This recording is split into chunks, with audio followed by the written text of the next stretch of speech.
Well, hello, everybody out there in TikTok land, Facebook world, everywhere. This is going to have a live viewing or a recorded viewing later on. Welcome to the broadcast booth, everybody. I am Monty Anderson, your host here at 412 Productions, The Art of Monty Anderson. Welcome to the show, everybody. Welcome to the show. Let's adjust this angle just a hair. If it'll do it for me right there. All right. It's a little better. It's okay. It's sitting a little funky crooked today, this morning, for whatever reason. But welcome to the broadcast booth, everybody. I am Monty Anderson, your host here at 412 Productions, The Art of Monty Anderson. And I think we're going to have a cool show for you today. Normally, we talk about, some nostalgic stuff. Last show, we talked about nostalgia, old TV shows and movies and things like that we remember as kids, from like Ultron and Ultraman and Voltron and Godzilla and all those good cool things that we were talking about on the last show. In this show, we're going to talk about, or we're going to see if it's going to allow me to say the word, the true word. I'm trying to get this a little bit straighter right here, right there. And if you have been on my show the past X amount of times, you can see I've got this new do going on. We do have some cool things that are happening today. So looking forward to that. So what are we going to be talking about today? We're going to see if it's going to allow me to say it before I get a restriction. We're going to be talking about serial killer topics for entertainment purposes only today, TikTok. So we're going to see if I get a restriction because of the topic that we're talking about. Just because they've been around for so very long.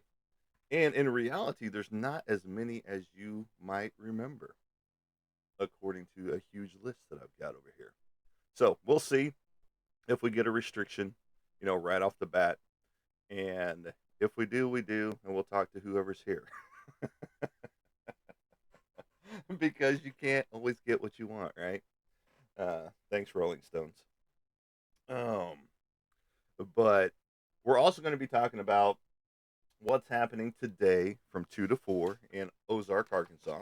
There is a book signing happening today where I'll be getting my comps for this book that is called Sour Worlds Calamides, which you don't see on here. But this is my cover to the novel. Yes, my artwork is on a novel that is out there in the world right now on another platform, and I'm not going to send you guys there. TikTok. I am not sending anyone outside of TikTok. So, there you go. Welcome to the broadcast booth, everybody that is showing up. We are going to be talking about serial killers for the topic today, and it is entertainment purposes only, TikTok, because that's what we do here. We talk about horror movies, sci-fi movies, real life horror, real life cryptids and things of that nature. We talk about artwork, comic book artwork, my comic book artwork, and the stuff and the like. So here you go. This is one serial killer right here, serial killer on my shirt as well. And we'll get into all that here in just a little bit. But the book signing happens today from 2 to 4. I will be inking a couple of characters while I'm there. Uh, which is, again, I don't remember what this name of this character is.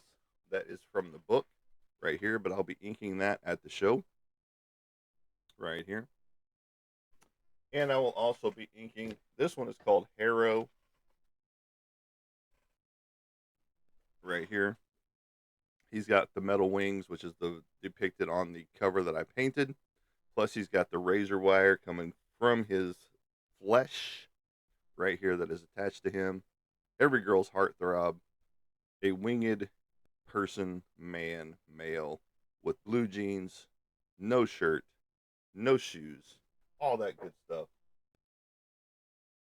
Think a little bit of Angel from the X-Men series, Uncanny X-Men, the original X-Men of the day, which had Angel in there, a male with angel wings.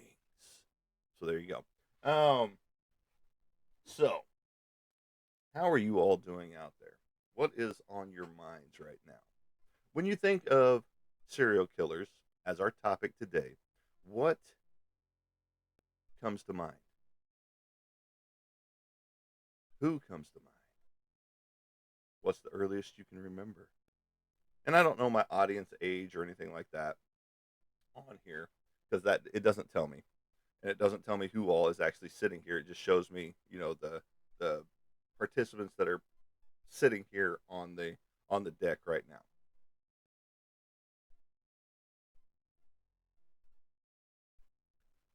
So what and who do you remember? What's the first name that comes to your mind when it comes to a serial killer? And if you say Charles Manson, you'd be wrong. And I'll tell you why here in a minute.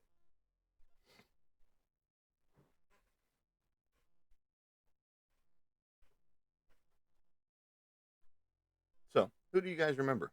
Anybody? The people that are sitting here right now. Who do you guys remember being a serial killer? Jack the Ripper, good one. Very good. He was one of the first ones out there. Good morning, love. If you've shown up, welcome to the show. Good morning. There she is. Any other names that we can remember as being serial killers? See, like I said, Jack the Ripper was being one of the first out there, but we're going to go way back, even before Jack the Ripper came into the scene. I'm going to pull this a little closer. Um, because it all started, if you want to get back into history, uh, back in 69 CE with a documented case involving Locutus, a Roman woman hired by Agrippina the Younger, the mother of Nero, and they were going to poison several members of the imperial family. Locutus, Locusta, Locusta was taken out in 69 CE. And then you had plenty of documented uh, taking outs in medieval Germany, England, Hungary, and Italy. And then, of course, the French Baron Gilles de Rais, who is likely model for the character Bluebeard, was taken out in 15th century. And then because he took out more than 100 children. Okay. Though it is open to question whether the charges against him were true. All were likely serial, blah, blah, blah. And then, of course, you get Jack the Ripper in 1888. And then the first one, technically in the United States, H. Holmes, Herman Webster Mudgett, who confessed to 27 murders and was executed in Philadelphia in 1896. So that's some of our earliest history of serial killers when it comes down to it. And serial killers are the basis for a lot of books, a lot of movies, and a ton of horror icons, if you want to think about it. Because, like, one of the prolific ones here, Ed Gein, he was an inspiration for, excuse me, Texas Chainsaw Massacre, and they also emulated him into other characters as well. So, now, with that being said, they've got them in alphabetical order, basically, by names, by last names. And if you put Charles Manson in that list, you would be incorrect. Why would you be incorrect if you put Charles Manson in this list? Anybody know? Anybody? Anybody out there? Any thoughts? On thoughts, on thoughts. Kelly, if you're listening, come on in. Because we just mentioned your book that's out on Amazon. So, any other answers come through? Let me see here.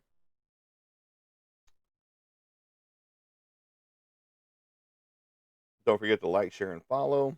I'm looking to see if anybody else answered anything in here other than Jack the Ripper. Bum, bum, Bum. Nope, so far that's it. Uh, Correct. He actually did not kill anyone. That is why he is not considered in the serial killer list. It was his followers that did the taking of the lives of the different families. So, yes, that is why. Correct. Ding, ding, ding. Thank you, Mary, for your answer. That is why Charles Manson cannot be considered a serial killer because he did not take the lives of anybody. He just had his followers, or that's what the followers thought he was wanting to happen. Because we cannot get into the mind of him because, number one, he's gone now.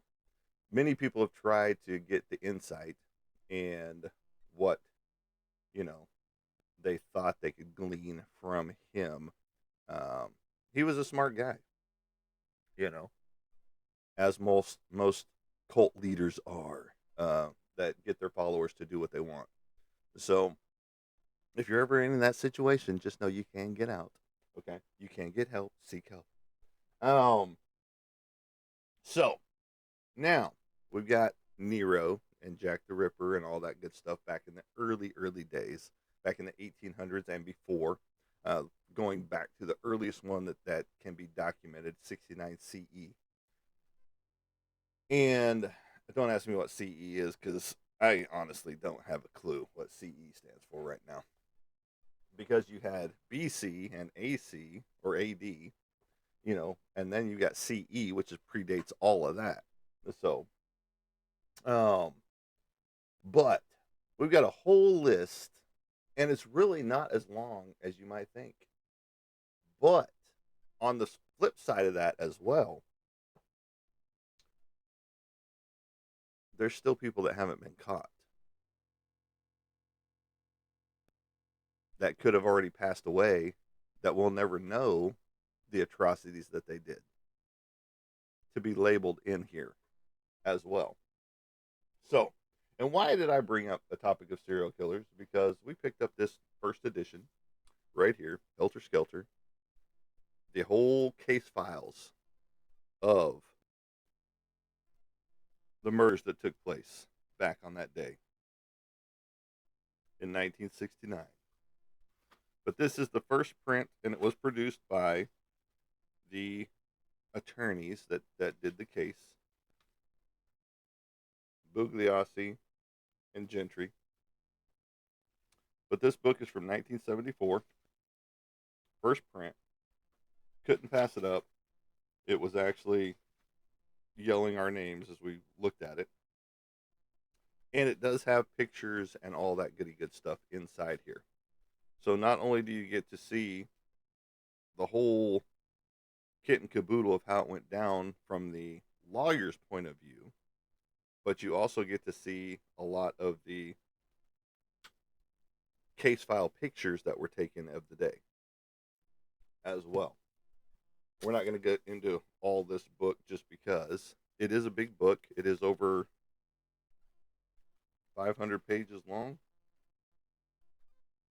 including the concordance and all that stuff. 502 pages right here. But if you can find this book, I would grab it up because it is a very prolific book that gets you close to the mind of Charles Manson, not a serial killer. Okay. There's many serial killers out there for this topic. You've got David Berkowitz. You've got the Boston Strangler. You've got Ted Bundy. Jeffrey Dahmer. You've got John Wayne Gacy. Ed Gein. Richard Kuklinski. Herman Webster Mudgett, which we just talked about, which was H. H. Holmes and his prolific apartment complex. Dennis Rader, Richard Ramirez, Gary Ridgway, Richard Speck, Aileen Wuornos, which everybody remembers from the movie Monster, and the Zodiac Killer. That's the American side. On the foreign side of things, in Belgium, you've got Mark Dutroux. You've got in British, Marianne Cotton, another female serial killer. Harold Shipman. In Colombian, you've got Louis Garvido. French, Marcel Piot. Charles Sobra. And in Germany, you've got Peter Curtin and Bruno Ludwig. Irish, you've got William Burke and William Hare, two Williams from different mothers. In Italian, you've got Monster of Florence, which it's kind of interesting they don't give his name. Pakistani, Javed Iqbal, and in the Soviet Union, when it was considered the Soviet Union, Russia, Andrei Romanov Chikatilo. I know I butchered some of these names, but you know. So, that is not a very long list of serial killers when it comes down to it. And out of the whole list, you've got two female serial killers. And everybody knows certain number of those because they've been publicized by movies, docuseries, TV miniseries, and so on and so forth down the list. But then you've got to look at it. They've also been glamorized in comic books. They've been glamorized in, obviously, TV shows like we just talked about, and so on and so forth. So you got just a small handful from who we know currently as serial killers. And what makes a serial killer? Two or more confirmed deaths by the hands of these people over different periods of time. And if we looked at each one of these just in the American side, because let's take the very first one that was mentioned, Jack the Ripper.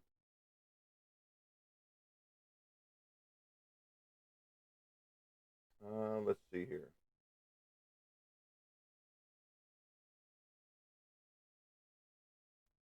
And see, Jack the Ripper only took out 5 different women in the 18th or in the 19th century. Um,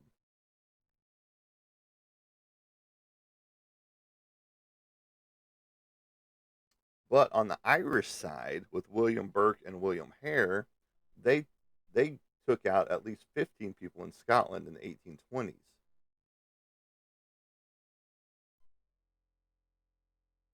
And the Austrian woman that we already talked about that reportedly fed children to her family.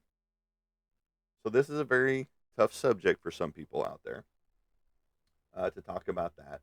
But H. Holmes, Herman Webster Mudgett, who confessed to 27 in, and then was taken out. They executed style in 1896, which we talked about. So you've got some people that, like Harold Shipman, who was a British physician who killed at least 215 people from 75 to 98. So you've got some high body counts when it comes to serial killers. But the most prolific ones you hear about, like Bundy and Gacy and, things like that, they didn't take as many as some of these doctors. I'm surprised Kevorkian isn't on this list. The Angel of Death, you know, Dr. Jack Kevorkian, whose van sits in whose? Bagan's Museum of Haunted Artifacts. Yes, the van that he used to go to do his business is sitting at Zach Bagan's Haunted Museum in Vegas. Um, Now we're gonna get into the whole list of people. Now there's some people on here. No, these are we did butcher some of these names. Um, So you've got Harold Shipman, who took 215. Audrey Chikatilo, who we talked about, took 50. Um, and mostly teenagers in the Soviet Union in 78 to 90. Javad, that one from the Pakistani side, who supposedly murdered 100 boys in Pakistan in 1998 to 99.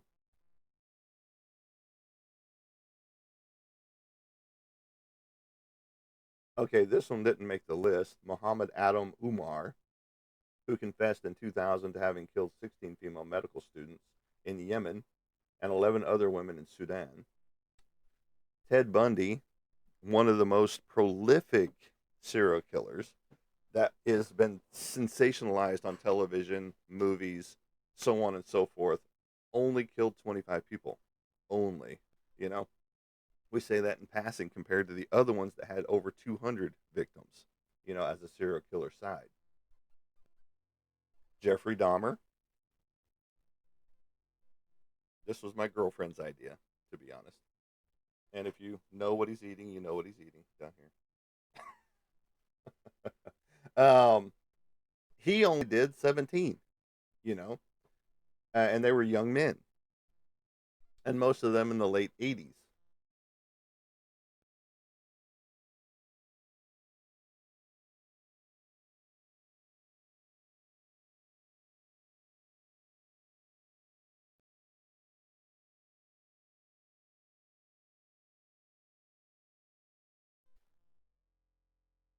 So you did have a lot of movies and TV shows and docuseries and things like that started coming out on serial killers on a regular basis.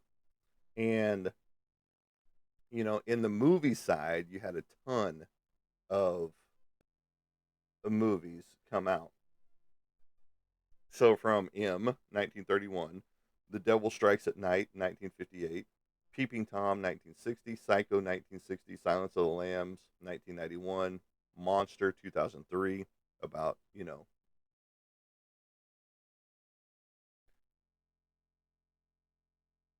Halloween, based off of serial killer uh, stuff, 1978, and Friday the 13th, 1980. Of course, Jack the Ripper had tons of movies done about him, even though nobody knew who he was, and still don't know who he is, supposedly. Um, and Jack the Ripper's character has appeared in many movies. Sweet. You should pass those around.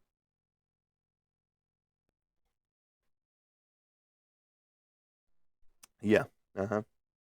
You were trying to bury some evidence.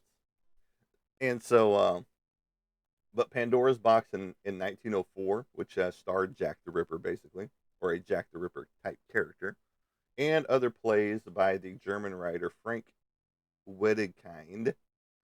Um, he did the opera Lulu in 1937 and Alban or by Alban. So, but there's always been this fascination with serial killers when it comes down to it.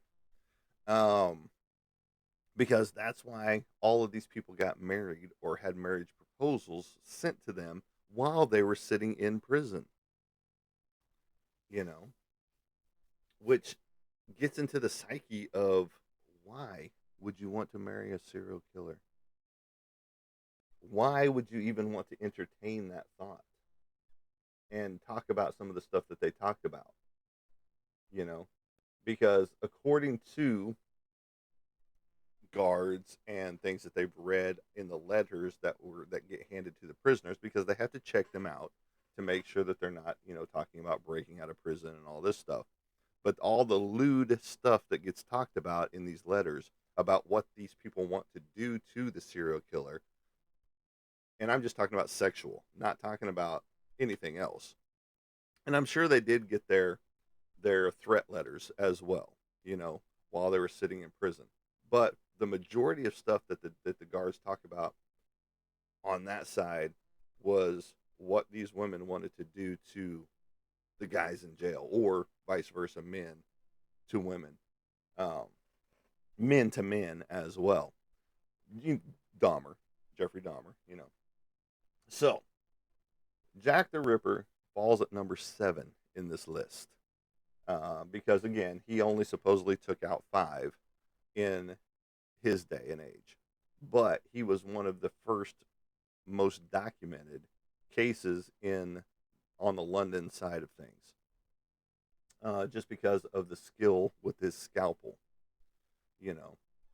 And then there was a lot of movies done about him because I can remember several different movies about Jack the Ripper growing up and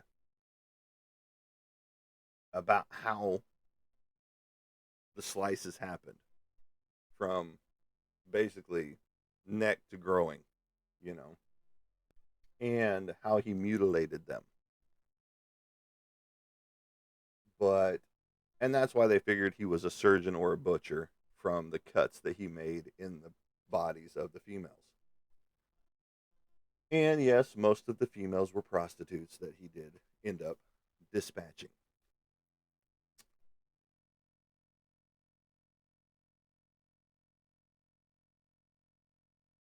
He has still never been identified, even though a lot of people still claim that they have him identified. According to all indications, he is still going to be unidentified, even when I pass on. You get a lot of sleuth hunters out there that want to say, I know exactly who it was, and this is who it was based on everything. Well, they can't prove it. There's no hard evidence to prove that that's who it was. So Jack the Ripper is going to be one of those that will probably go out in infamy as never being identified ever.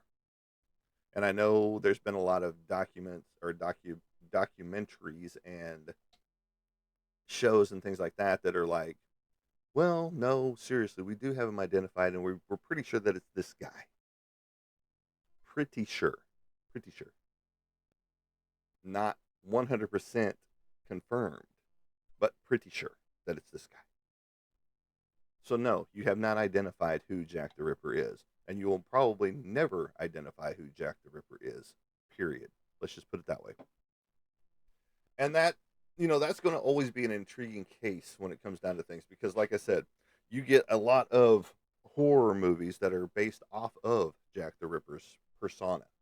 Um, and again, you've seen it in several movies, and I can't pinpoint the exact movies right off the top of my head, other than the ones that have the title Jack the Ripper in them, and things like that. Um, then it falls at number 6. They didn't give a top 10 list; they just gave a top 7 list for whatever reason. Jeffrey Dahmer, bum bum bum, that you're looking at right here on the shirt. All right, he started his activities in 1978 when he was just 18 years old. Let that sink in. 18-year-old kid luring men or young boys, if you want to go that route, back to his place because I'm pretty sure he was kicked out of his house at a young age, probably right around this time. And he started his spree. Um, and then he wasn't arrested until later on in the 90s, 1991, because of a botched victim that ended up escaping from his clutches. Um, where that victim led them back to his house because I know exactly where he lives. I know exactly what he was trying to do. And so whenever they came back, they found the parts in the freezers and things like that. And welcome to the broadcast booth, everybody. We are talking about serial killers topic today, and we haven't been restricted yet. I'm kind of surprised. So don't forget to like, share, and follow as you get here.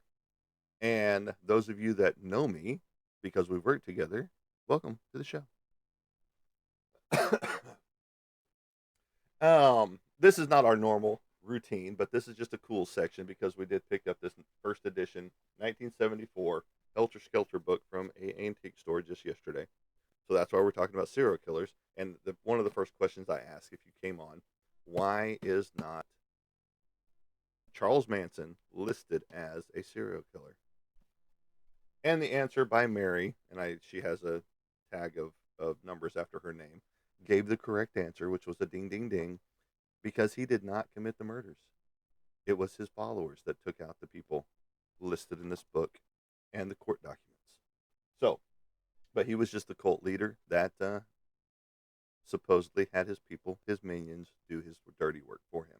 So that is why he cannot be listed as a serial killer, because he did not commit any killing as himself. So, so Jeffrey Dahmer, um,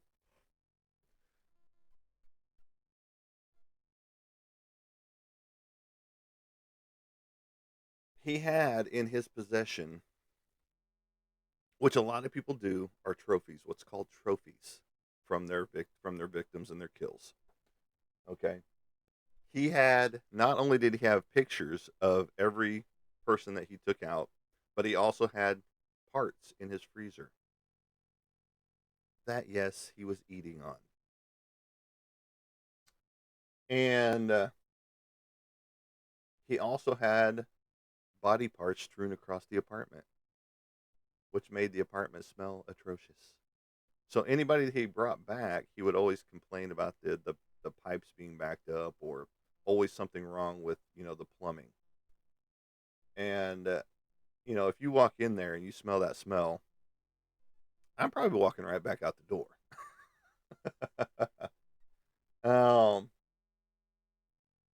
But he supposedly killed 17 different people in his lifetime, mostly young men of color.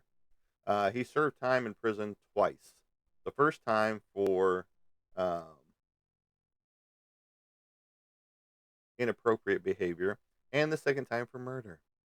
And then he was killed by a fellow inmate in 1994. So there you go.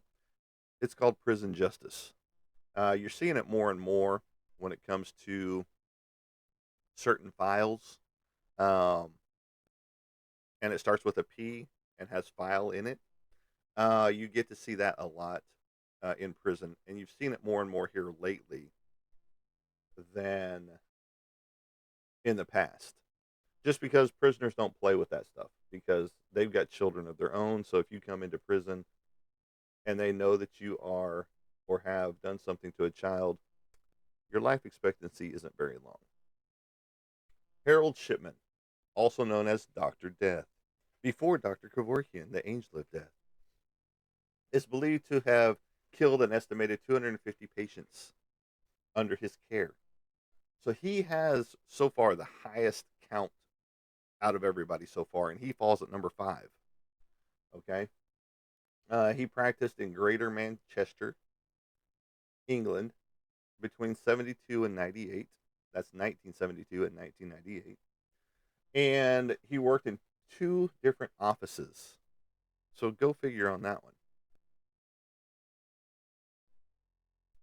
He wasn't caught until a red flag was raised by several people, including an undertaker who was surprised by the sheer number of cremation certificates Shipman was a part of,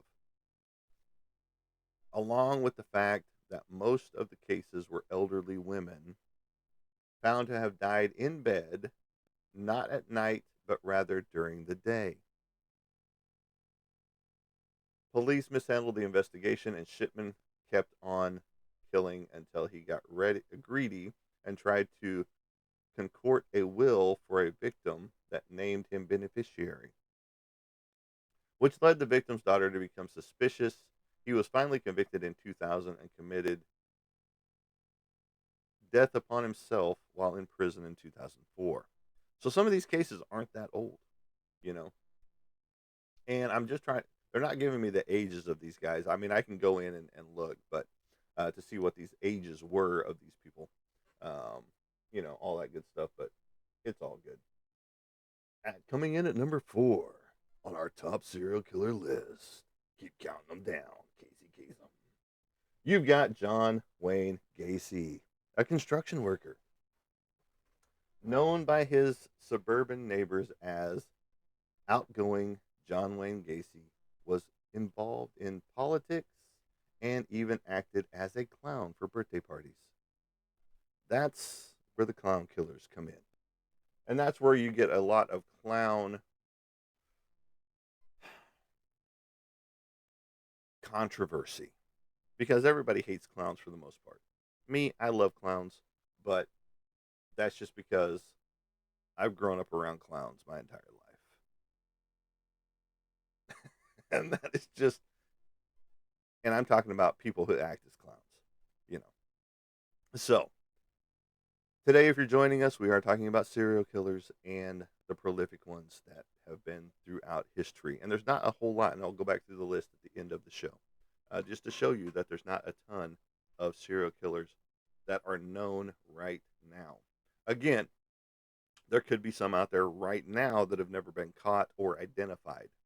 They could be under a watch list because they could be finding stuff here and there that we don't know about because they don't want to start a mass panic like they did back in certain days and ages whenever they would tell people don't go out after midnight or don't go out after 10 p.m. Don't do this. Make sure you lock your doors and windows and all that good stuff. Because in the 60s, up to a certain point in time, I even think up until 1980 something, we weren't locking our doors. You know, our windows were open at night, our doors were unlocked. Um, I don't remember ever locking our doors when I was a kid. And my window was open most of the night just to let some fresh air into the house. You know, and no, we didn't have bars outside the window. It was just a screen. You know, so John Wayne Gacy, he was no clown. Gacy came under suspicion in '78 when a 15-year-old boy, last seen with him, went missing. That wasn't the only time families of missing boys had pointed fingers at Gacy. But it was the first time authorities looked or took him seriously as a contender. Um, Soon after, a search warrant granted police access to Gacy's home, with the smell of nearly 30 bodies buried in a 4-foot crawl space under his home. He was convicted of 33 counts of murder, with additional counts of that and torture, and he was executed by lethal injection in 1994. I remember when he was executed. That was a big cheering point for a lot of people.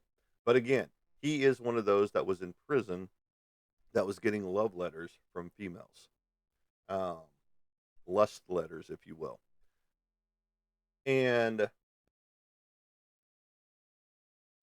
he was another prolific serial killer that we've all grown up on if you're of any age past, you know, 30. um 40 years old will be better. But a lot of these names you're going to know just because of different TV series and different movies and things like that. Like H.H. Holmes. Uh, a lot of people didn't even know about his stuff. I mean, they knew about it, but it wasn't publicly like docu-series and stuff like that until after um, American Horror Story came out. And they did a whole H.H. Holmes uh, montage honoring his, you know, prolific proficiency of how he took people out. Chicago, H.H. Holmes. Pharmacist and serial killer H.H. Holmes. And Chicago did have its share of killers, but that was different because that was mobster style stuff going on up there. You got to remember that lawlessness ran rampant. All right. No more haunting than H.H. Holmes, the pharmacist who turned a hotel into a torture castle. And that is where the TV show, American Horror Story, did their hotel, what they called it. Ahead of the 1893 World's Fair, Holmes moved to Chicago and started outfitting a 3-story hotel. with all manner of nefarious contraptions in the walls, in the basement, hidden rooms, things of that nature, including gas lines, secret passages, and trap doors, hallways to dead ends, chutes to the basement, soundproof padding, and torture devices strewn throughout a maze. So, think of the Winchester house, which had staircases to nowhere, doors that opened up on the third floor to nothingness. I mean, just all that kind of stuff. Um, the gas that he had piped into certain areas of the hotel allowed Holmes to knock out his guests before the worst of what was to happen came next. Often on his surgical tables, he then burned the bodies in the building's furnace, selling skeletons to medical schools and running life insurance scams. In all, he copped to more than 30 murders in his building, found only after a fellow scammer turned him in for failing or falling short on a financial agreement before he was hanged in 1896. So,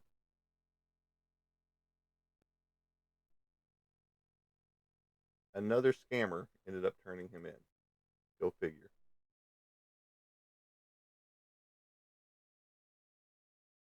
Okay, now we're getting into some body counts on these next two. Well, at least this one. Because we've got the doctor, Shipman, up there. Dr. Death, as they proclaimed him to be, had 250, correct? All right, so Pedro Lopez, which was also featured in American Horror Story. Welcome, Casey. We're talking about serial killers today. Welcome to the broadcast booth. And I think Roy has joined us as well at 42-minute mark. But today is about serial killers. All because we did find a first edition Helter Skelter, 1974, about the whole kit and caboodle case of Charles Manson and the whole Helter Skelter at an antique store yesterday. And so we've gone through a whole list of serial killers so far and why Charles Manson doesn't make the cut. Because he did not take out anybody. It was his followers that took out the people. Lubyatsky and all of those Tate and Lubyatsky murders. We're at number 2 on our list, which is Pedro Lopez. Again, he was featured in American Horror Story as well as the H.H. Holmes storyline at the time because he fell in the hotel. Not he didn't fall in the hotel, but they put him in the hotel with that whole crew, with a few other serial killers as well. But good morning, Casey. Welcome to the broadcast booth. One of the world's most prolific serial killers of our day. And he might still be out there. Well, thank you. I did get a haircut for today's broadcasting stuff. Not today's broadcasting, but for later today from the 2 to 4 book signing. Pedro Lopez is linked to more than 300 murders in his native Colombia and in Ecuador and Peru. At least 1/3 of those were tribal women. I would hope so. After Lopez's arrest in 1980, police found the graves of more than 50 of his preteen victims. He was later convicted of murdering 110 girls in Ecuador and confessed to 240 more in Colombia and Peru. The monster of the Andes didn't even spend 20 years in prison as he was released in 1998 for good behavior. Go figure. A serial killer that gets released on good behavior. More than 20 years since, his whereabouts remain unknown. So he could still be alive. He could also be gone. He could also be dead.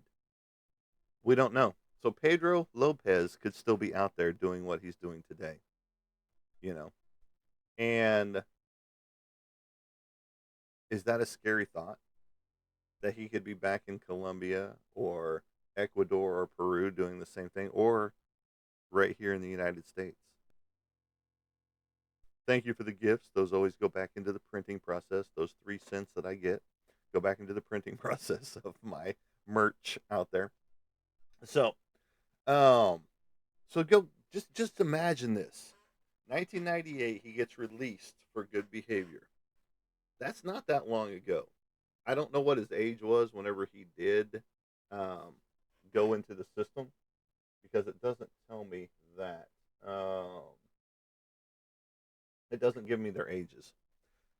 But let's just say he was in his 30s or 40s in 1998 when he was in jail and got released on good behavior. That isn't that long ago. He could be in his 60s or be in his 70s now. Is that right? If he was 40 in 98. I'm not a good mather. So, um,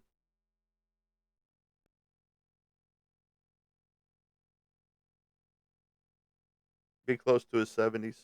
Let's just put it that way. So he could still be out there. He could still be living a good life somewhere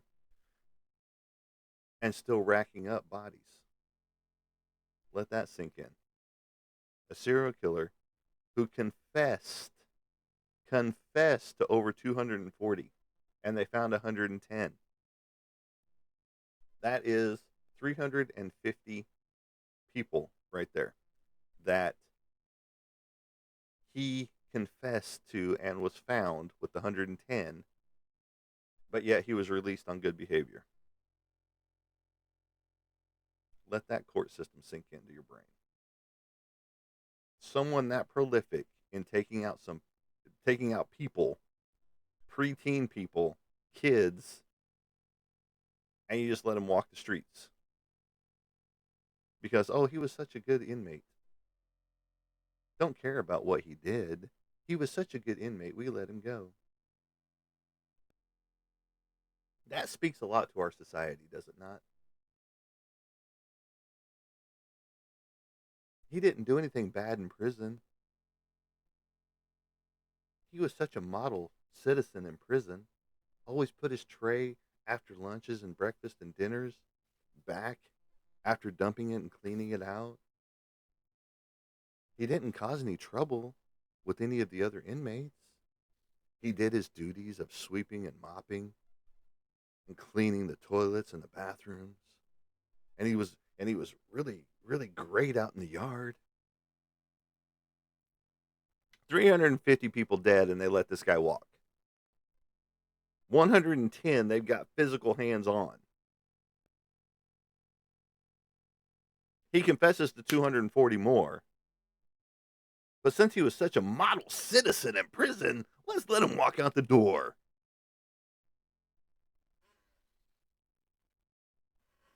And this is why people don't worry about court cases. Because, slap on the wrist. Slap on the wrist. That's all you get. Okay, go on. Go on. Be free. No, execute the motherfucker. Yes, I said what I said. And to top the list, who do you think it is?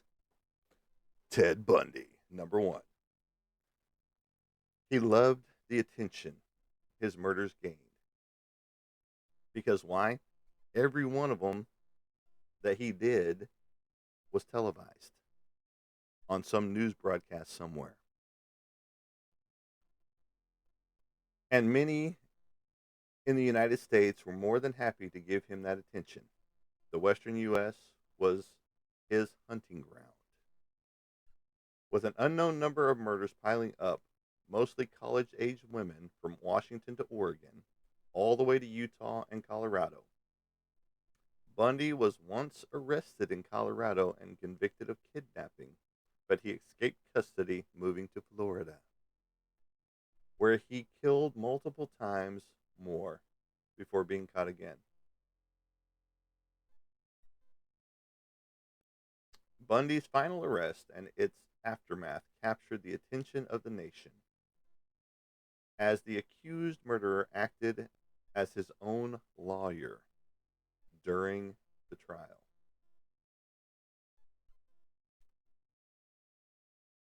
And he believed to have been the first televised, and it was believed that he was the first televised murder trial, welcomed interviews, and boasted of the fans he had created. He finally got the electric chair in 1989. Again, I remember that one as well, as it was all over the news channels to, you know, make it a little more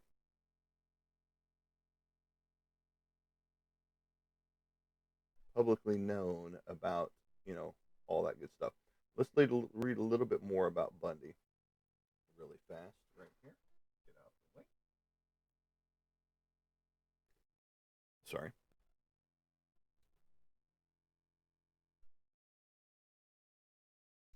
Let's get into some of the case history. Is that it? Okay. So he was born in 46 and he died January of 89 in Florida. One of the most notorious criminals of the late 20th century, Bundy confessed to 30 murders, but some believe he actually killed hundreds. He was ultimately convicted of 3 of the ones that he confessed to. And then, of course, he got the electric chair in 89, which was a big backlash to the system just because of all of the women that, because I think he ended up getting married to one of the women that was his pen pals in prison. Um,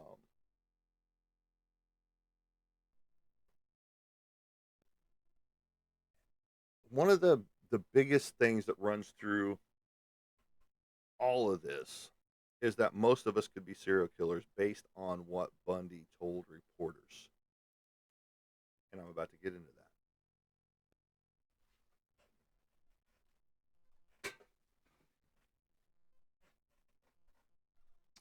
Bundy had a difficult childhood.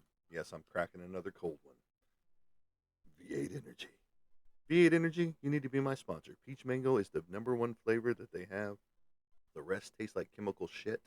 But Peach Mango is the best flavor that they have created out there of their V8 Energy drinks. Now, you've got your Clamatos and you've got your regular V8s, you've got your spicy V8s. But if you want that energy that runs naturally through your body, get you some V8 Energy Peach Mango. All right. So, Bundy had a difficult childhood. That explains a lot of us, especially the Gen X generation and prior to, because we raised ourselves. All right. He had a strained relationship with his stepfather. Hmm, sounds like me. And his shyness made him a frequent target of bullying later. Um, that describes a lot of people's childhood, even today, that have grown up in broken homes, that have grown up in, or that have been bullied by people in school or even in job places and things of that nature. Later, however, his intelligence and social skills enabled him to enjoy a successful college career, and he developed a series of apparently normal emotional relationships with women. Despite this apparent stability, hey, jackass, I'm in the middle of something here. He sexually assaulted and killed several women in Washington, Oregon, Colorado, Utah, and Florida in 74 through 78. So a 4-year run. Although he would ultimately confess to 28 murders, some estimated that he was responsible for hundreds of deaths. Because throughout those areas that he was in at certain points in times, and why they're saying this is because a lot of women came up missing and never found. So they chalked it up to potentially it could have been him in those areas at those times. And from 74 through 78. Following a well publicized trial, he was sentenced to death in 1979 for the murder of two college students. In the following years, he again was sentenced to death, this time, for the assault and murder of a 12-year-old girl. Bundy was executed in Florida's electric chair in 1989.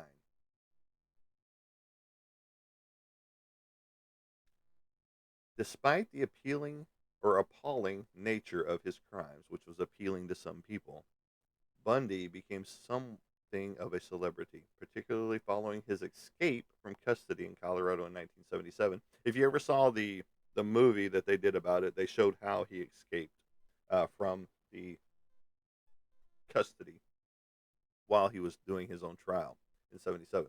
During this his trial, his charm and his intelligence drew significant public attention. His case inspired a series of popular novels and films devoted to serial murder. It also galvanized feminist criminologists who contended that the popular media had transformed Bundy into a romantic figure. And that wasn't really the case, you know, just because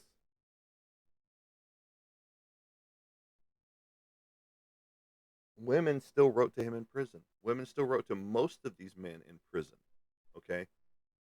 And they still do it to this day, which I don't understand. I don't get that mindset. Why you want to contact a serial killer, devote your love and your body parts to those people while knowing what they've done. Same with Charles Manson. Yes, he did not get the serial killer list because he didn't do any of the killing himself. But yet he had devotees still sending him letters in prison that feigned their love for him, said if we could meet in prison and do the conjugal visits, that would be great and amazing. And this is what I would do to you while I was there. You know, they lined it out in these letters, and I'm not just talking about to Manson. I'm talking about to most of these serial killers that made it to jail and spent any time in jail.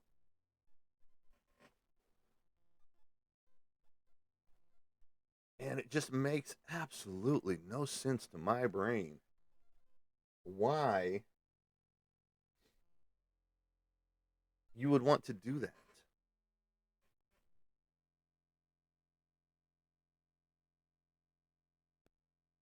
And this is how it started for those of you that came in a little bit later into the broadcast.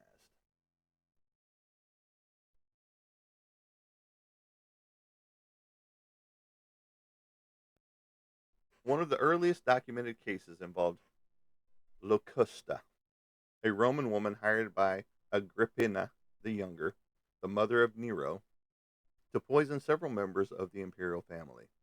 Locusta was executed in 69 CE, and if you know what the fuck CE is, please tell me, because I don't even know what CE stands for. That's way before my time. I was born a little bit later than that. They were also serial murders were also documented in medieval England, Germany, Hungary, and Italy. The French Baron Gilles de Ras, current era. Okay, thank you.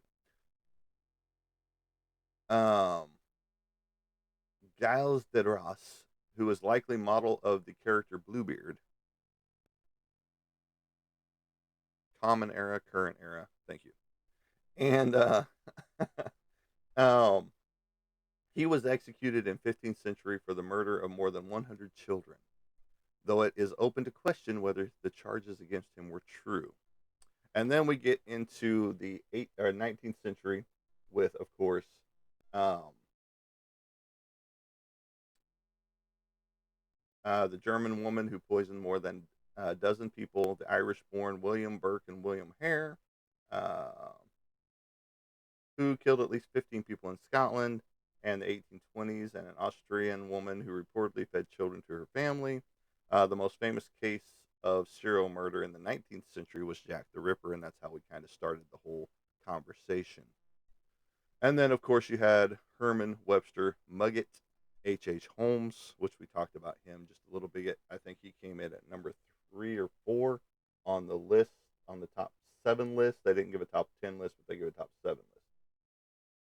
So, with that, these are the list of serial killers that we have, that we know of, which is David Berkowitz, the Boston Strangler. That's not David Berkowitz, but the Boston Strangler. Ted Bundy, Jeffrey Dahmer, right here, John Wayne Gacy, Ed Gein, Richard Kuklinski, Herman Webster Mugget, who we just talked about, H.H. Holmes, Dennis Rader, Richard Ramirez, Gary Ridgway, the Ridgway Killer, Richard Speck, Aline Wuornos, which we all know the movie Monster, made famous by Charlize Theron, the Zodiac Killer, and then in Belgian, you've got Mark Dutroux. British, you've got Marianne Cotton, which is a very interesting case with hers. And then you've got Harold Shipman, which they called the Dr. Death because he was one of the doctors that took out over 250 people. Colombian, you've got Louis Gravito. You've got the French Marcel Piot, and Charles Sobha. In Germany, you've got Peter Kürten and Bruno Luke. Irish, you've got William Burke and William Eyre. Italiano, Monster of Florence. Pakistani, Javier Iqbal. And in the Soviet Union or Russia, Andrei Romanvolch Shitkatilo. I know I butchered a bunch of those names, but that's the ones that they know, because they didn't put Jack the Ripper up there. I'm surprised they didn't put him in the list, just because, again, unknown. Now, they have a pretty good idea who, let's just go back up the list, who the Boston Strangler was, who the Zodiac Killer was, and I'm pretty sure, and those both were televised, you know, not just on the news, but then there was movies made about them as well to glamorize those killings of that. Like I said, the Boston Strangler, Zodiac Killer, all that goody good stuff. And why are you taking forever to get to my information? Son of a bitch. Technology. You must love it. But Jen, thank you for the information. Casey, thank you for the information. Because I don't even think I've ever seen CE on anything before. Um, like I said, AD and BC and all that good stuff. Um, and now, of course, it's not wanting to pull up any information on these people. But all of these people were televised in some form, fashion, or another. Yes, H.H. Holmes made number 3 for the list. Um, but Marianne Cotton, that is another interesting case as well. Um,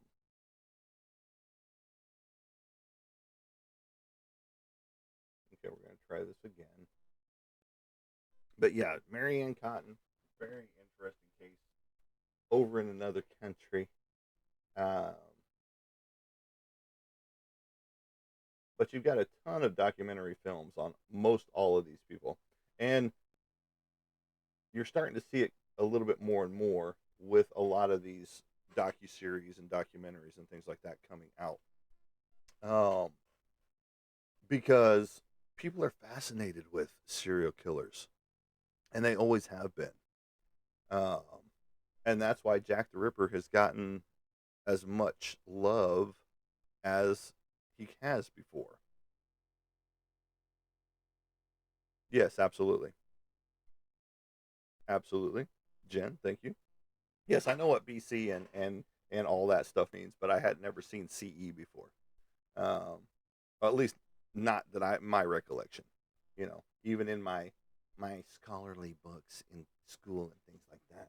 What the fuck is going on? You son of a dog biscuit. All right, but anyway, um, but yeah, you've got so many lovely stories and true crime movies and docuseries, and now you've got documentaries and stuff like that coming out on more and more of these guys and girls, um, and then the ones that haven't even been caught yet. You know, um, there could be right now there could be one sitting right next to you in your own home. Let that sink in. That's why you got television series like um, Dexter. You've got television series like what was that one? Uh,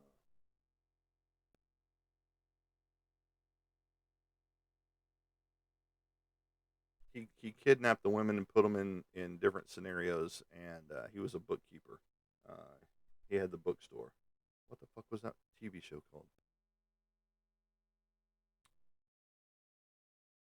It's a one word him. Is that what it was called? No, that wasn't it. I can't remember. I can't remember what it's called. We watched the whole series, and that's why you got the whole American Horror Story. That a lot of that is based off of the serial killers of the day and past, and um, so it's just a fascination. But the biggest kicker is why. Let's take it from a female point of view. Why, Jen? I'm going to ask you if you're still here. Why would you write a serial killer in prison, knowing what they had done and who they had killed? What's the mentality there? That's my question. Because knowing that this person, although attractive as they might be,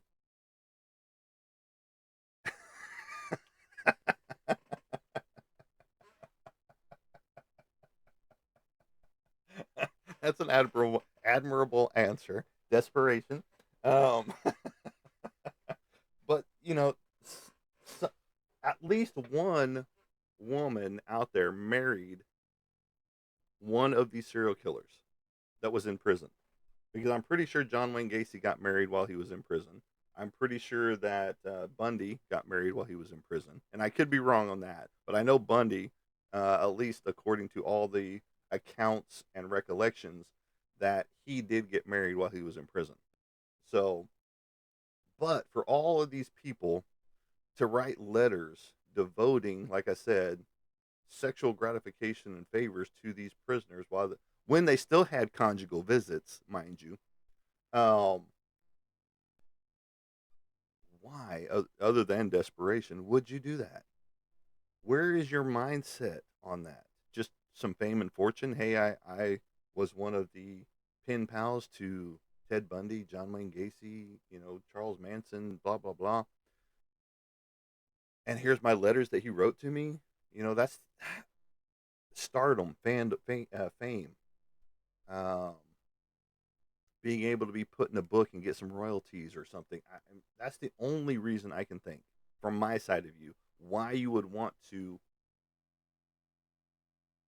indulge in that behavior or even get married to a serial killer while they were in prison. And so it just speaks to the mindset of some people out there. And I'm not just talking about some people, I'm talking about millions of people. Because I know that just from the documents and documentaries and things like that, thousands of people wrote these people while they were in prison. Let that sink in. That they didn't want a connection with somebody that was around them. They wanted a connection with someone that killed people for a living.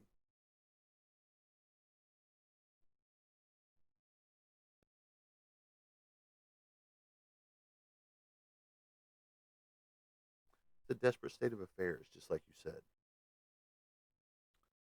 And it makes no sense to me.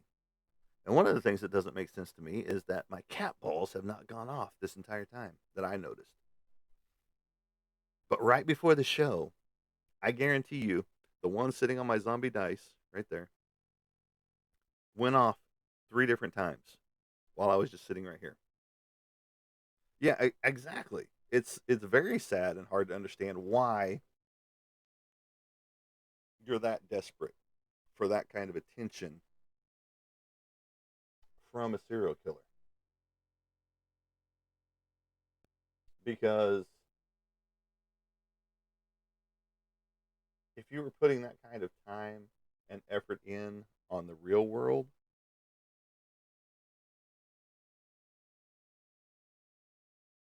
apart from somebody that was famous because of what they did,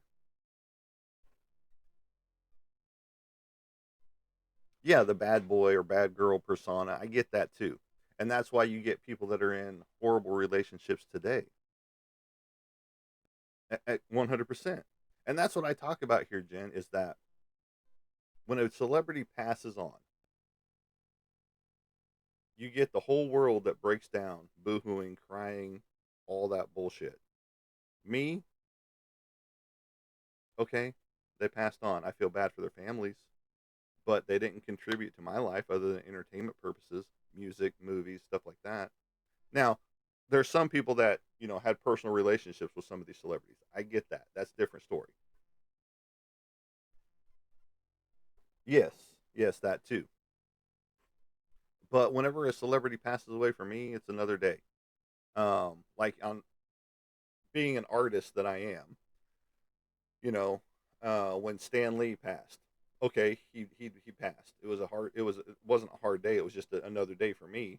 But he's gone now. He's not going to be writing any more stories. He's not going to be making any more cameos in Marvel movies, stuff like that. Sam Keith just passed away here recently. Max and Sandman creator, great artist, great contribution to the art world and comic books. He's gone. Art Nichols passed away from taking his own life. I've got an original art piece from him because I met him personally at a comic book convention. Unfortunately, he's gone. But I didn't break down when all these people passed away. I didn't break down when Ozzy passed away. Chester Bennington passed away, like a lot of people. Kurt Cobain, um, so on and so forth. And it's just another day for me whenever they passed. Yes, it's a sad day because they're gone. Their talents are now taken off this earth.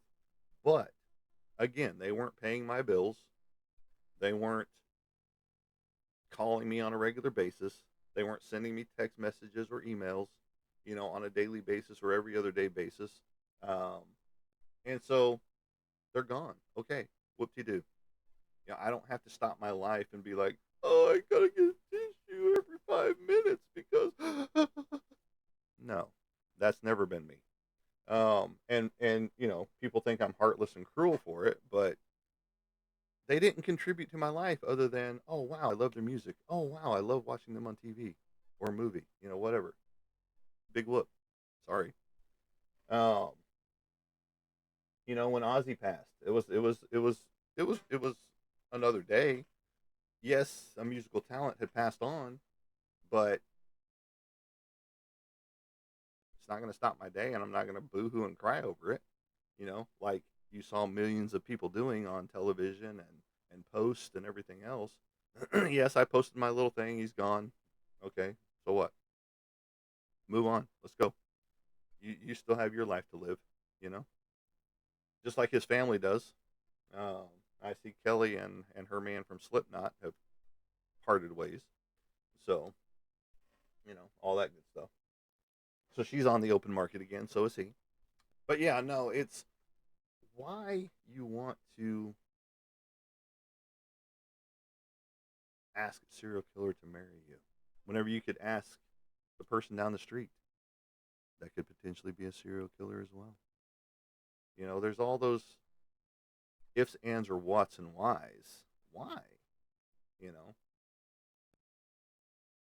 is it a psychological break, or do you just want the fame and fortune that comes with it? Because oh, I can talk to this reporter because, hey, I've got letters from Dennis Rader, you know, or whatever, and Ed Gein, you know, some of the most prolific serial killers of our time.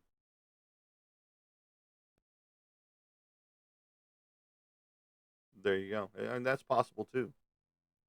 She says, I think the fact that they're semi famous and kind of accessible being locked in prison. And because what else do they have to do, right?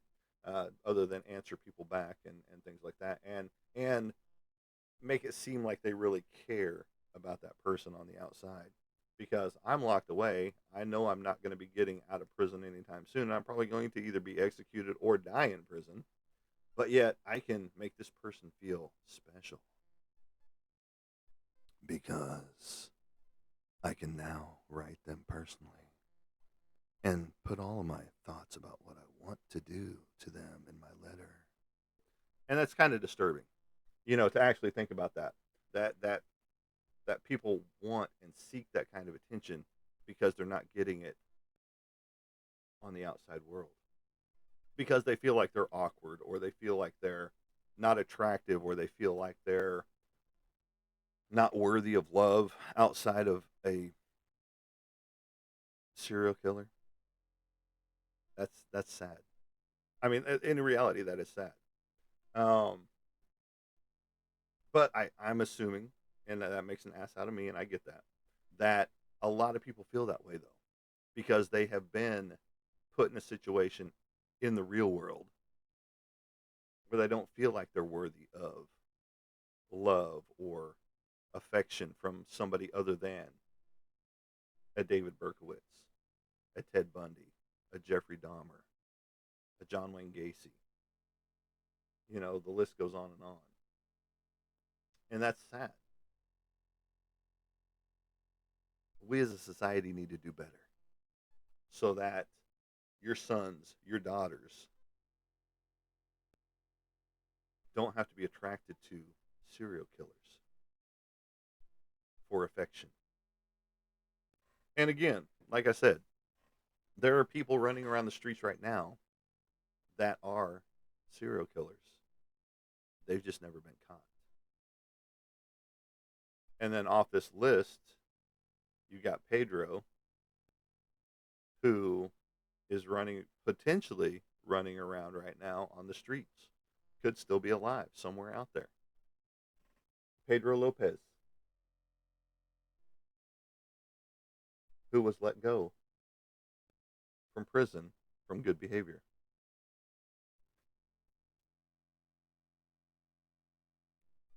And then there's several other ones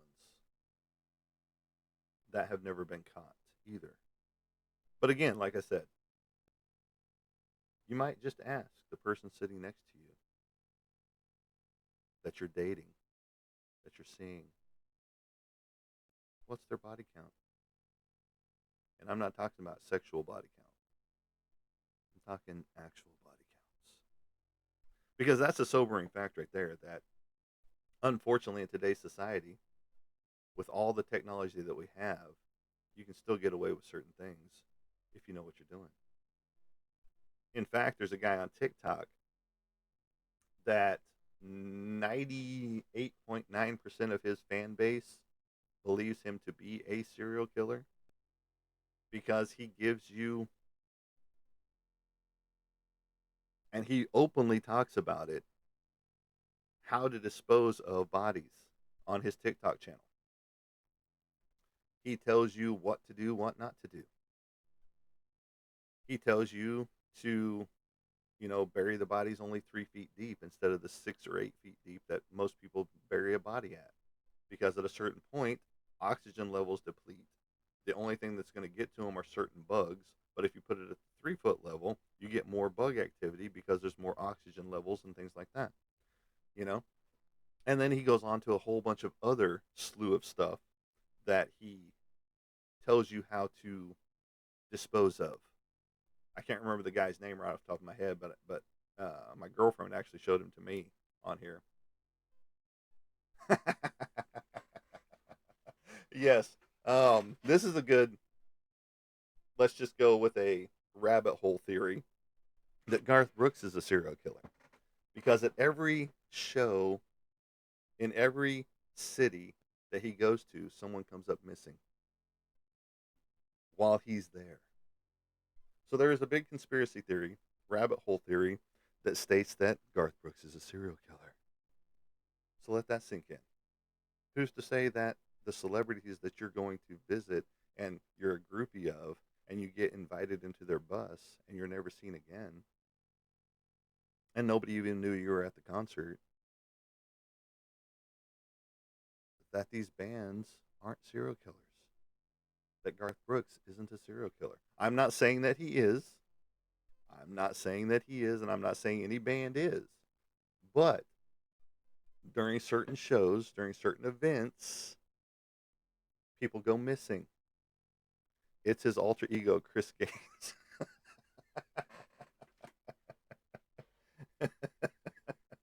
And that's very well could be it. Um, but you just got to think how many people inside of Walmart, when you pass them while you're shopping, is a serial killer? How many are potential serial killers on the male or female side? This is just thoughts to think about. If you ever just want to have nothing else better to do, walk Walmart or walk Target or walk a mall and just look at somebody as you're walking by them and think they could potentially be a serial killer and they could be here getting supplies.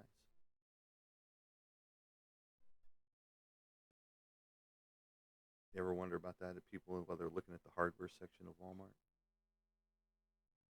or getting plastic bags like Ziploc bags? Hmm. I wonder what could fit in that gallon bag. How much flesh could fit in that Ziploc bag? And yes, it could be the staff. It could be the riggers. It could be the, you know, tons of different things. But just look whenever concerts happen, how many people end up going missing in those cities at the time? You know, never to be seen or heard from again. And I guarantee that if you started popping open some containers at the shipyards, you'd probably find some there too. Oil barrels and drums at garages, at salvage yards. And just the list goes on and on. How many are out there that haven't been caught yet? I've known two people who had siblings disappear without a trace. It's scary. Yeah, it's horrific, when it happens. And you hope everyone's putting in as much effort looking for those people as they do making a documentary about it.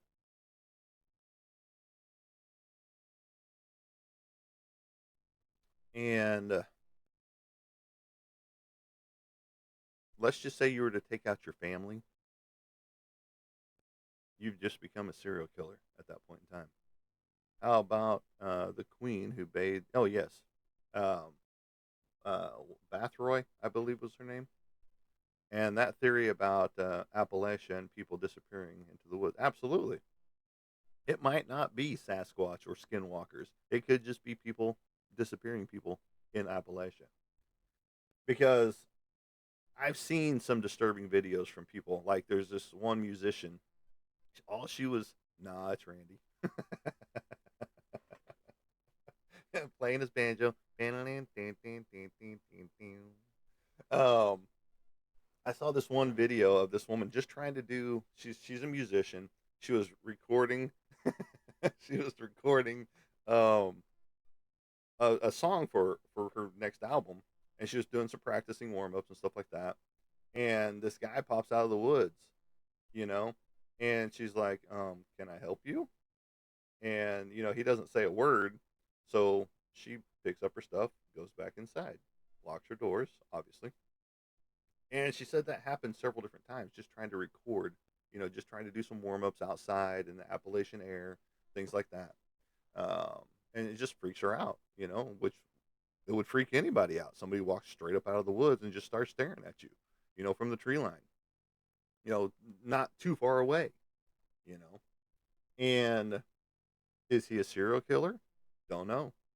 She's still around, so, he hasn't made it to her yet. Maybe because she's filming or whatever else. But it's just a sobering fact to think about. If you are walking around within 5 feet of you, somebody could be a serial killer. They just haven't been caught yet. Why am I talking about serial killers? Could I be one? Do I have the heart and soul of a serial killer? With some of the stuff I draw, you might think so.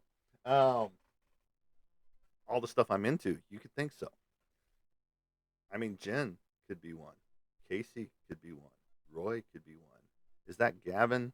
Gavin could be one out there. We don't know. We don't know. Until they're caught and give up their secrets about what they've done. There's a potential serial killer walking around you right now. There's a potential serial killer sitting in your home right now. There's a potential serial killer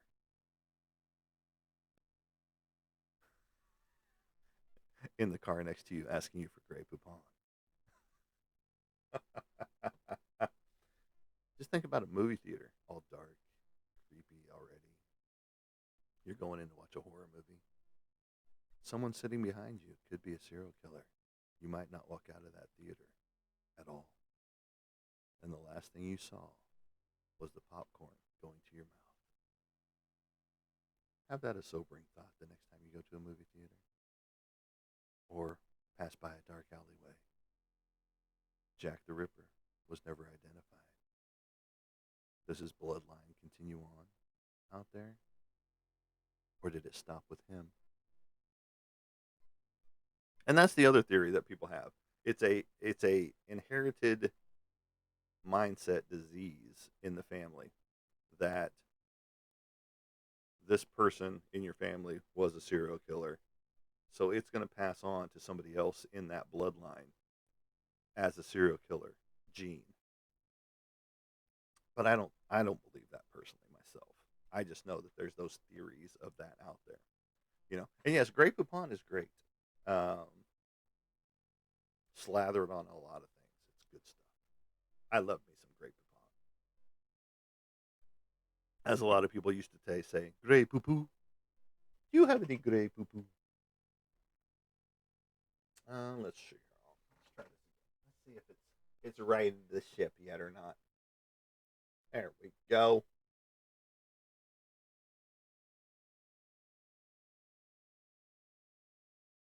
So Albert DeSalvo, the Boston Strangler, murdered at least 11 women in Boston between 62 and 64. His crimes were the subject of many a book and many a film,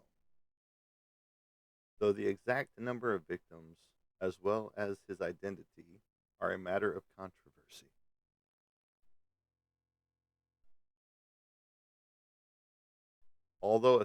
Here's another thing. Although authorities believe that Albert DeSalvo most likely, quote unquote, most likely committed all the murders, some claim that there were several killers. Just like in the movie Hard Eyes, there was 3 different serial killers in that group. So there wasn't just one. So they're still not sure if they've got the right guy in DeSalvo for the murders as being the Boston Strangler. So let that sink in. That there could be others out there that are still walking the streets right now. Just like Pedro Lopez, the Zodiac Killer.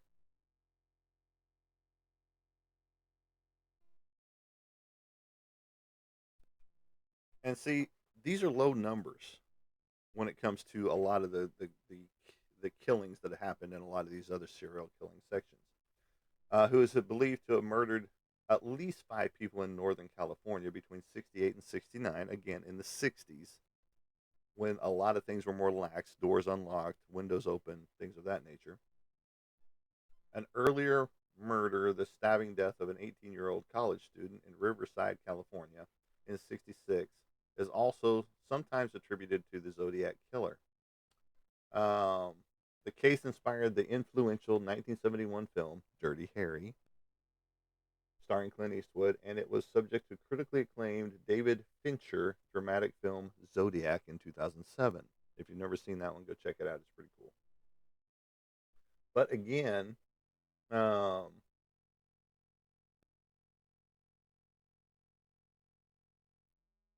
what made this one more interesting than a lot of the other ones is that he was taunting the police by sending in letters to the newspaper affiliates to be printed for publication, and then the phone calls to the police station itself, which was all documented. Um, he did ciphers and cryptograms, uh, which would be run in the newspaper, and then there's the 408 cipher, as they put it, and then they started to try and decode it, and then it was soon decoded um, by a pair of private citizens. Its message stated in part, "I like killing people because it is so much fun." Another cipher, the 340 cipher, mailed to San Francisco Chronicle in November of 69, was finally decoded in 2020. Let that sink in. It was sent to them in 69 and not decoded until 2020 by a team of amateur code breakers. Its message began, "I hope you are having lots of fun trying to catch me." And then they had a ton of different suspects for this one as well. So they never actually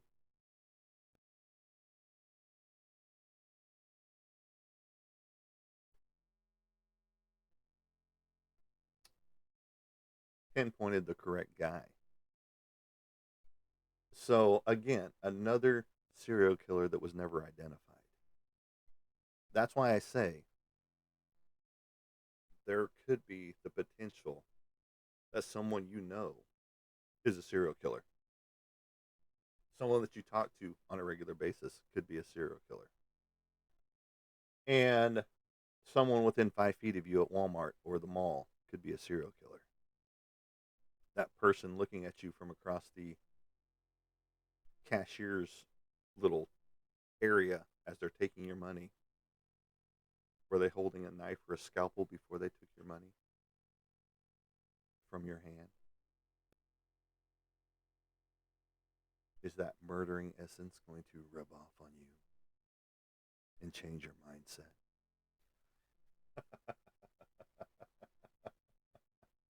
Who knows? I mean,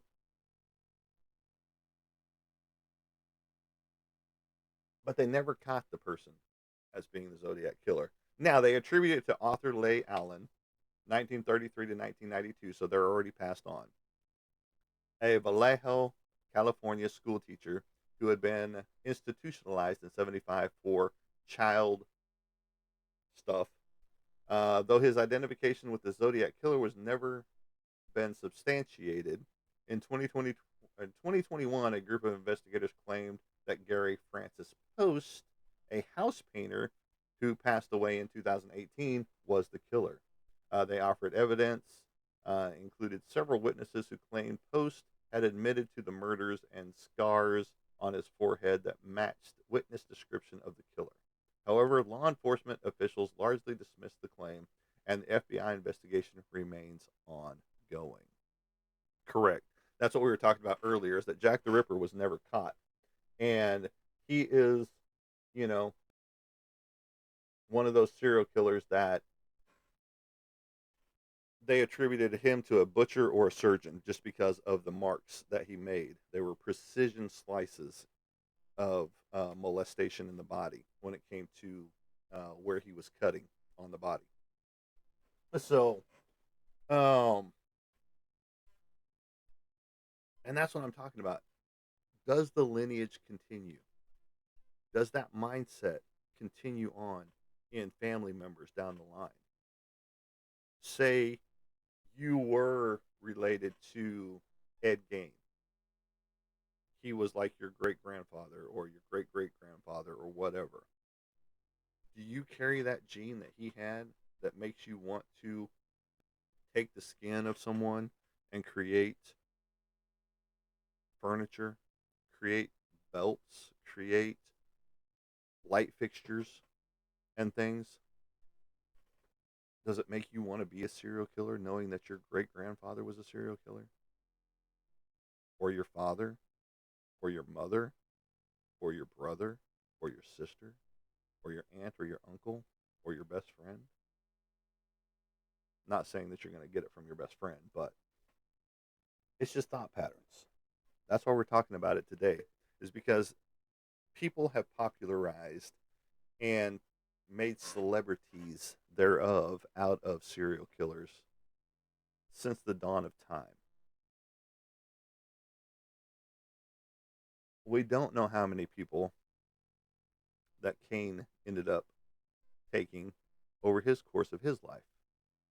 From Bible facts, he was the first murderer ever when Cain killed Abel. But how many people did he unalive later on? You know, how many people did he kill later on?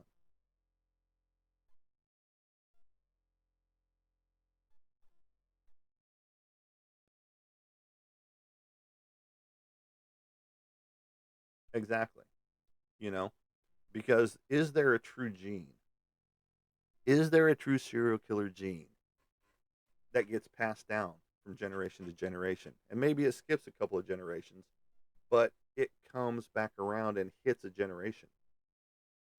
You know, we don't know because there's never been, or as far as I know, there's never been a documented case of a relative in the line of these people that has become a serial killer themselves. That would be an interesting case study to see if anybody in these people's lineage, especially like let's just take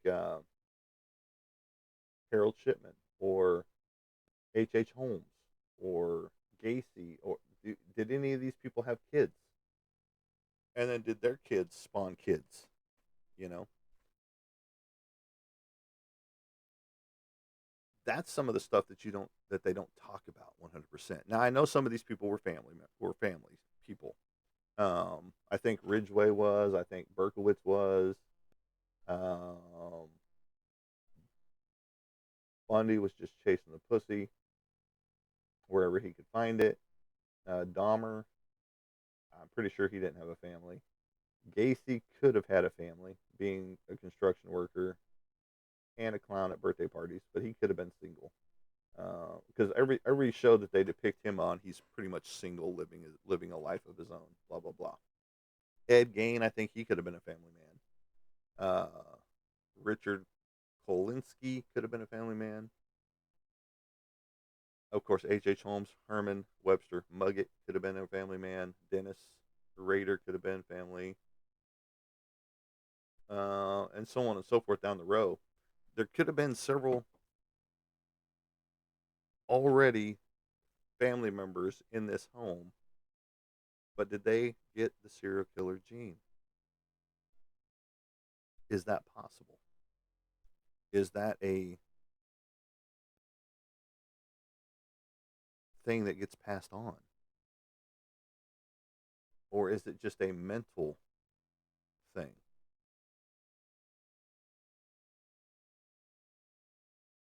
Were you shielded from that growing up? Meaning, did you even know that your grandfather or your father or mother or great grandfather was a serial killer? Or was that taken out of the lineage? Because if anybody does ancestry, and tracks their family back and goes, "Oh, look, I'm related to Ed Gein. Do I get that gene that he had that made him do what he did? Am I going to be getting me some human skin lampshades next? That I did myself?" And it's just the list goes on and on of the things that you could think about when it comes to a serial killer and the lineage. Because, like in Dexter, they kind of put it on his son that, he could be a serial killer and could be groomed. But he didn't want to be a serial killer, so he tried to change his ways, but he ends up, you know, taking people's lives anyway in a roundabout way, trying to do good. So, and then he remembers all the training that his father, Dexter, taught him, you know. And so all that kicks in and goes into play, and he does the same mannerisms and things like that. So, is that something that gets passed on from generation to generation? And does it skip a generation and hit a next generation thereafter? If you're related to a serial killer, which, according to this list, is not very many. Let's just count them up, shall we? If there we go.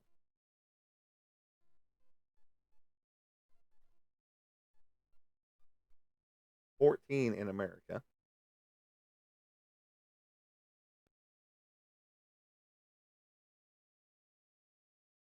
27 total, with 14 being in America and the rest being overseas somewhere. And you got to think these ones in the overseas section, they could definitely have populated. But did they populate a serial killer? That is the question. Or did they populate a mindset for serial killing with a relative later on down the line? Just thoughts to think about, thoughts to ponder, thoughts to wonder about. What about celebrities? Like we talked about musicians. What about sporting celebrities in basketball, football, hockey? Could there be a serial killer running around those guys? Because we know that during sporting events, people disappear on a regular basis as well. Could a celebrity football player be a serial killer? Could a celebrity basketball player like LeBron James be a serial killer? Let's hope so, for LeBron James' sake, so that he can go to jail. Because he sucks anyway. Um,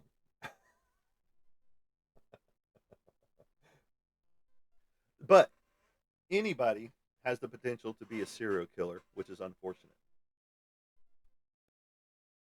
And then the flip side to that is they're going to get their notoriety, their 5 minutes of fame, by some documentary, docu-series, movie, TV series, book, comic book, magazine, so on and so forth down the line.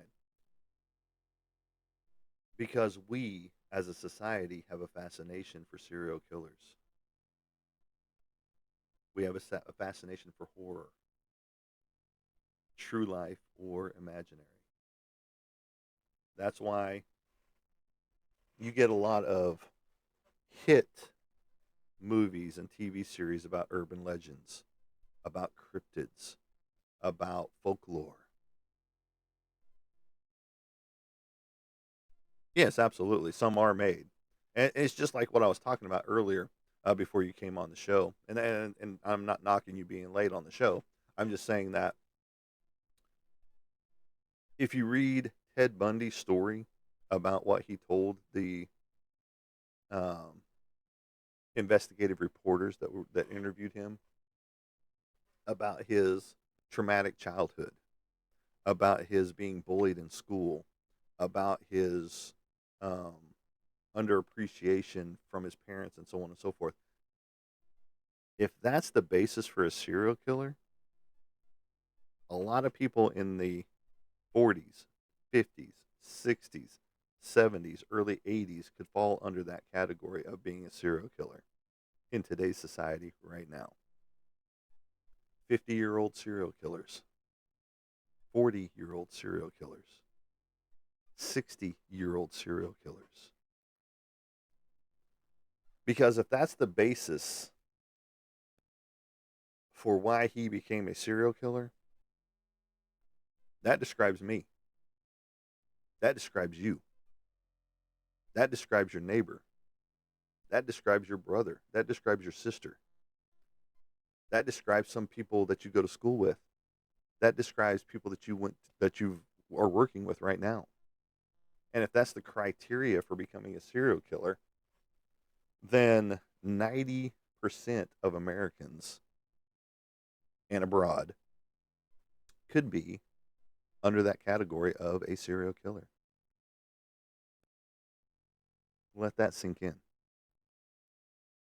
And that's why I say the person in the house with you, you might want to ask what their body count is. And I'm not talking about sexual partners, what their actual body count is. Boom, boom, boom.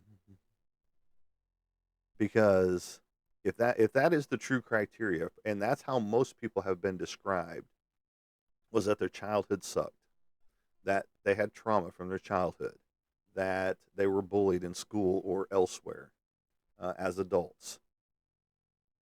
That describes 90% of the American populace, if you will. With those 10% that said, "Oh, I've had a great childhood. I didn't have any problems growing up. I wasn't bullied. I didn't bully other people, so on and so forth." But then you get the other percentage, the 90%, that had shit childhoods, that had shit growing up. But does that mean every one of them is going to turn into a serial killer? Maybe under the right circumstance. Maybe under the right set off, if you will. There is that potential. But do most people have that drive to want to put in that much effort? Most people don't even want to put in that much effort to a relationship. Okay? So kudos to these guys that did, I guess. And it's pretty amazing. It's pretty amazing. But let that sink in, folks.